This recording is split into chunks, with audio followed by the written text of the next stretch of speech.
Good morning and welcome to today's Daily Dose. I'm Luke Mornian, an elder here at Journey Church. In Matthew 5:5, Jesus said, "Blessed are the meek, for they shall inherit the earth." Recently, we were discussing the subject of meekness, not weakness, meekness, with our Journey group. Specifically, we were talking about how the test for meekness is people.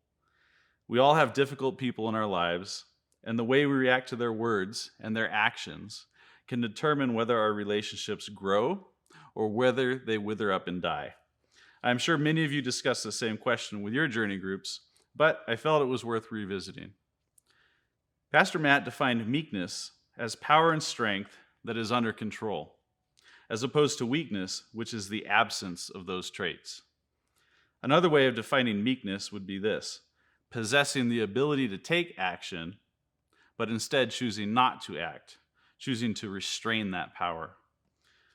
This conversation led me to think about pressure. Pressure can cause us to act or react differently depending on the situation we are in. When enough pressure builds up, it becomes transformative.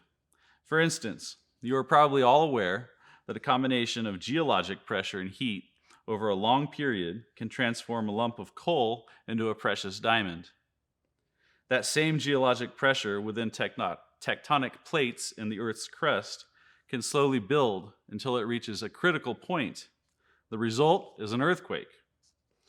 Using these illustrations begs the question: when we are under pressure, what determines how we react? Look at this sponge. If I simply spray it with a few drops of water, nothing happens when I squeeze it. It's still just a dry sponge. It might have a little bit of moisture on the outside, but it's essentially the same. However, if I soak it in a glass of water and leave it submerged, it becomes transformed. It absorbs a substantial amount of water.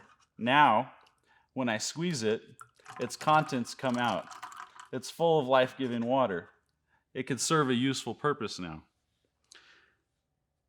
Similarly, if we soak up the bad news that is on TV every day, if we steep in the stress and the anger of the politics and the discord in the world around us, these negative pressures build up until they transform us.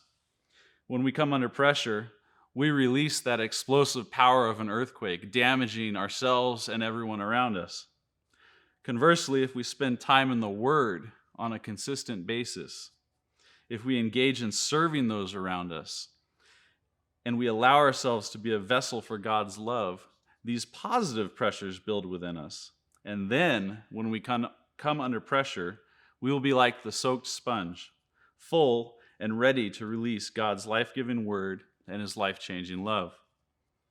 Paul writes in Philippians 4, verse 8, "Finally, brothers and sisters, whatever is true, whatever is noble, whatever is right, whatever is pure, whatever is lovely, whatever is admirable, if anything is excellent or praiseworthy, think about such things."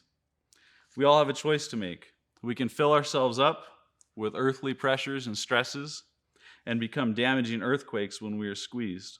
Or we can take Paul's advice, dwell on the good, spend time in Scripture and prayer, fill ourselves with all that God values, and let him transform us into who he intended us to be. That is my desire and my prayer for all of you today. Have a great day, Journey.